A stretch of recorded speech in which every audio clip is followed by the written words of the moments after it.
करेंगे induction furnace के बारे में। इंडक्शन फर्नेस वर्तमान आधुनिक समय में इलेक्ट्रिक फर्नेसेस का एडवांस वर्जन है और यह फर्नेस बिना किसी ट्रबल के लार्ज अमाउंट में भी मेटल को मेल्ट करने की अक्षमता रखती है। ट्रेडिशनल फर्नेस के कंपैरिजन में इंडक्शन फर्नेस का मेल्टिंग टाइम भी कम होता है। इंडक्शन फर्नेस एक इलेक्ट्रिकल फर्नेस है जिसमें मेटल चार्ज को हीट इंडक्शन हीटिंग के द्वारा प्रदान की जाती है। इंडक्शन फर्नेस की कैपेसिटी की अगर बात करें तो इसमें 1 kg से कम और 100 टन तक की कैपेसिटी में यह अवेलेबल है और इसका प्रयोग आयरन, स्टील, कॉपर, एल्यूमिनियम और प्रीशियस मेटल्स को मेल्ट करने के लिए किया जाता है। वर्तमान समय में आधुनिक फाउंड्रीज में इसी टाइप की फर्नेस का इस्तेमाल किया जाता है और ज़्यादातर फाउंड्रीज में कुपोला फर्नेस को रिप्लेस कर इंडक्शन फर्नेस का प्रयोग किया जाता है कास्ट आयरन को मेल्ट करने के लिए, क्योंकि कुपोला फर्नेस में मेल्टिंग प्रोसेस के दौरान ज़्यादा मात्रा में डस्ट और बहुत से पोल्यूटेंट्स का एमिशन होता है।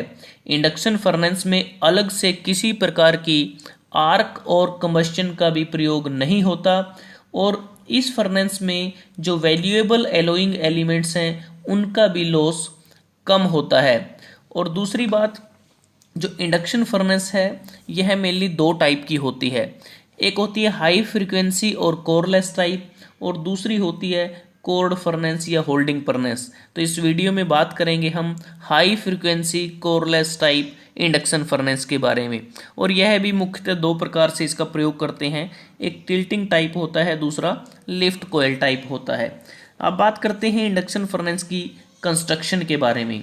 इंडक्शन फर्नेस में एक नॉन कंडक्टिव रिफ्रैक्टरी क्रूसिबल होता है जिसमें मेटल चार्ज को मेल्ट किया जाता है और इसे वाटर कूल्ड कॉपर कोयल्स के सेंटर में क्रूसिबल को रखा जाता है, या कह सकते हैं क्रूसिबल के चारों तरफ कॉपर वायर्स की कोयल होती है। कॉपर कोयल और क्रूसिबल के बीच में ड्राई रिफ्रैक्टरी या इंसुलेशन को रैमिंग प्रोसेस के द्वारा पैक किया जाता है। क्रूसिबल और वाटर कूल्ड कॉपर कोयल बीच में इंसुलेशन होता है और जो कॉपर कोयल है जो इसमें हम डायग्राम में देख पा रहे हैं, जो भी कॉपर कोयल्स हैं वो उनको प्राइमरी कोयल भी कहा जाता है जिसमें हाई फ्रीक्वेंसी करंट सप्लाई किया जाता है। वाटर कूलिंग सोर्स कॉपर कोयल और पावर सप्लाई के लिए प्रयोग होने वाले बहुत से इंटरनल कंपोनेंट्स को कूल रखता है और जो इंडक्शन फर्नेस है वह ट्रांसफॉर्मर के प्रिंसिपल पर कार्य करती है। अगर देखें क्रूसिबल में मेटल चार्ज को ढाला गया है, यह कवर है, बाद में प्रोसेस के दौरान इस कवर को बंद कर दिया जाता है। तो अब बात करते हैं इंडक्शन फर्नेस में जो वर्किंग है वो किस प्रकार से होती है।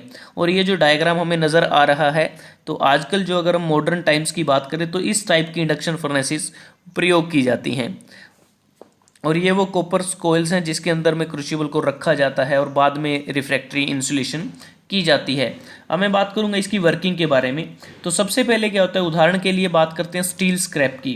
स्टील स्क्रैप को मेटल चार्ज जो है उसे फर्नेस की जो नॉन कंडक्टिव रिफ्रैक्टरी क्रूसिबल है उसमें रखते हैं और उसके बाद जो वाटर कूल्ड कॉपर कोयल के थ्रू हाई फ्रीक्वेंसी करंट या पावरफुल अल्टरनेटिंग करंट को पास किया जाता है और जो कॉपर कोयल है वो ट्रांसफॉर्मर की प्राइमरी वाइंडिंग की तरह कार्य करता है, जबकि जो मेटल चार्ज है वह सेकेंडरी कोयल की तरह कार्य करता है।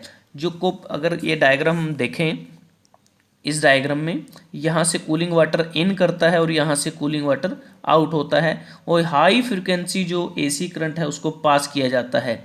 और यहाँ पे देखें फिर जो एसी सप्लाई की गई है हाई फ्रिक्वेंसी की, तो उसके बाद क्या होता है कि जो रिवर्स मैग्नेटिक जो फील्ड है या रिवर्स मैग्नेटिक फील्ड क्रिएट होता है जो मेटल चार्ज को जो क्रूसिबल है उसके अंदर उसको पेनिट्रेट करता है और जो मैग्नेटिक फील्ड जनरेट हुआ है, मैग्नेटिक फील्ड एडी करंट और सर्कुलर जो करंट है उसको इंड्यूस करता है मेटल में इलेक्ट्रोमैग्नेटिक इंडक्शन के द्वारा। और इसमें जो हीट जनरेट होती है, क्योंकि जो मेटल चार्ज है वह एडी करंट के पैसेज के लिए इलेक्ट्रिकल रेजिस्टेंस ऑफर करता है, और एडी जो करंट है उसको सेकेंडरी करंट के नाम से भी जाना जाता है। और जो हीट जनरेट या क्रिएट होती है वह मेटल चार्ज के अंदर कंडक्शन के द्वारा प्रवेश करती है और पूरे चार्ज को मेल्ट कर देती है। जो पूरा चार्ज हमने यूज़ किया है उसको मेल्ट कर देती है जूल हीटिंग के द्वारा। और जो इंडक्शन हीटिंग है वह रैपिड और हीटिंग की नॉन कॉन्टैक्ट फॉर्म होती है।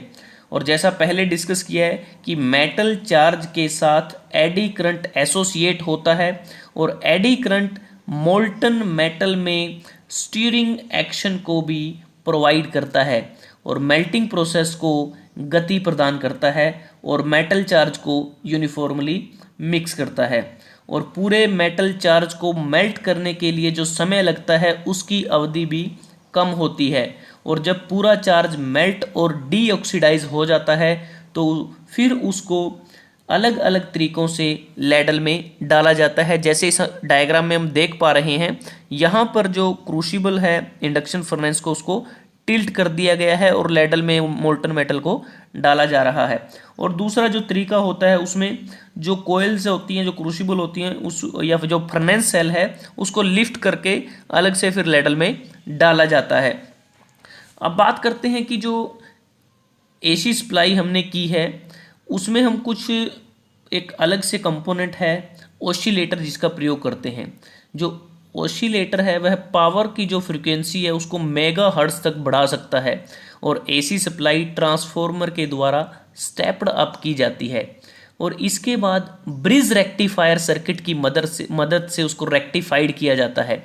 रेक्टिफाइड वोल्टेज को ऑसिलेटर को अप्लाई किया जाता है और उसके बाद ऑसिलेटर से हाई फ्रीक्वेंसी आउटपुट को उस मेटल चार्ज में भेजा जाता है जिसे हीट करना है और एक आउटपुट ट्रांसफार्मर के थ्रू। और जो एडी करंट हीट या जो इंडक्शन हीट की वजह से जो मेटल चार्ज मेल्ट हुआ है उस इंडक्शन हीट में जो बेसिक प्रिंसिपल इन्वॉल्व है उसको 1831 में माइकल फैराडे ने डिस्कवर किया था। और इस प्रोसेस के दौरान जो हमें पावर की रिक्वायरमेंट होती है या फिर कह सकते हैं फर्नेस को ऑपरेशन को जो कंप्लीट किया जाता है, हाई फ्रीक्वेंसी करंट की जो रिक्वायरमेंट होती है उसके लिए डिपेंड करता है, अलग अलग सोर्सेज हमें चाहिए। जैसे बात करें अगर लार्ज कैपेसिटी फर्नेसेस हैं तो उस केस में मोटर जनरेटर सेट का प्रयोग किया जाता है। जबकि अगर स्मॉल फर्नेस का बात करें तो स्मॉल फर्नेस के केस में हाई फ्रीक्वेंसी करंट के लिए स्पार्क गैप कन्वर्टर्स को प्रयोग किया जाता है। तो ये बात हमने की इसकी ऑपरेशन और कंस्ट्रक्शन की। तो बात कर लेते हैं इंडक्शन फर्नेस की एडवांटेज, डिसएडवांटेज और एप्लीकेशन के बारे में। अगर हम बात करें सबसे पहले एडवांटेज की बात करते हैं। इंडक्शन फर्नेस के द्वारा स्मॉल क्वांटिटीज़ में मेटल को मेल्ट किया जाता है और अलग अलग मेटल और अलॉय को बड़ी क्विक और कन्वीनियंटली मेल्ट किया जाता है। इंडक्शन फर्नेस में जो मेल्टिंग प्रोसेस होती है वह दूसरी जो मेल्टिंग प्रोसेसेस हैं उनकी तुलना में यह काफ़ी क्लीन, एनर्जी एफिशिएंट और नियंत्रित होती है। और एडी करंट के एक्शन के द्वारा जो ऑटोमेटिक मैग्नेटिक स्टीयरिंग मिलता है उससे मेटल कंपोजिशन की यूनिफॉर्म मेल्टिंग हो जाती है। इंडक्शन फर्नेस में फर्नेस के मेटल चार्ज में जो हीट जनरेट होती है उसके लिए अलग से किसी हीट सोर्स या फिर किसी फ्यूल को बर्न करने की ज़रूरत नहीं होती और इसीलिए यह फर्नेस वहाँ के लिए काफ़ी महत्वपूर्ण हो जाती है जहाँ कॉन्टामिनेशन इशू होता है। और जो हमने बात की है यह इंडक्शन फर्नेस हाई फ्रीक्वेंसी की है। अगर हम इसका कंपैरिजन करें low frequency core type induction furnace के साथ तो उस केस में जो high frequency coreless type induction furnace है इसकी कंस्ट्रक्शन काफ़ी सिंपल होती है क्योंकि इसकी कंस्ट्रक्शन में कोई लैमिनेटेड आयरन कोर की ज़रूरत नहीं होती या कह सकते हैं वो एलिमिनेट हो जाता है और मोल्टन मेटल के लिए अलग से चैनल्स की भी ज़रूरत नहीं होती। और इंडक्शन फर्नेस का जो मेल्टिंग रेट है, मेल्टिंग एफिशिएंसी है, दोनों ज़्यादा हैं और इसमें जो मेल्टिंग टाइम है वो कम है।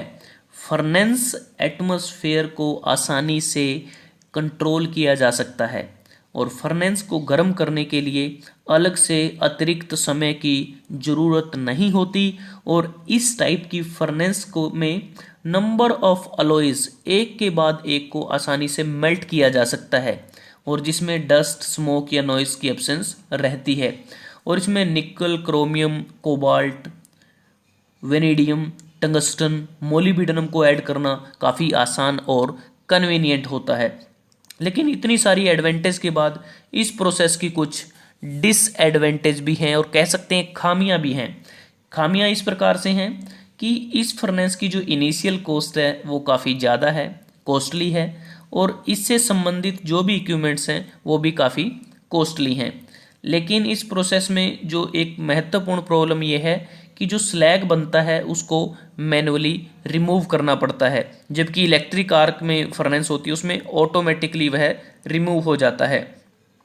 और जो यह इंडक्शन फर्नेस है यह स्मॉल क्वांटिटीज़ में हाई क्वालिटी मेटल को मेल्ट करने तक ही सीमित है और इसकी कैपिटल कॉस्ट भी ज़्यादा है, ऑपरेटिंग कॉस्ट भी ज़्यादा है और जिस स्पीड के साथ प्रोसेस की मेल्टिंग कंप्लीट होती है उससे मेटल कंपोजिशन को एनालाइज करने के लिए कम समय मिलता है।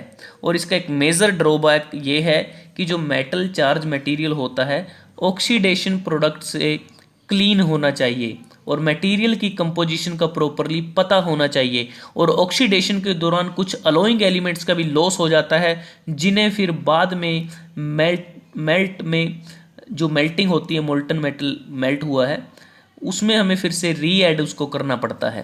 तो ये कुछ इसकी मेन प्रॉब्लम्स हैं। अगर मैं इसकी एप्लीकेशंस की बात करूँ, जैसे स्टार्टिंग में डिस्कस किया था कि यह जो फर्नेस है special alloy, high quality steel, iron, aluminium, copper और बहुत सारे प्रीशियस मेटल्स को मेल्ट करने के लिए इसका प्रयोग किया जाता है।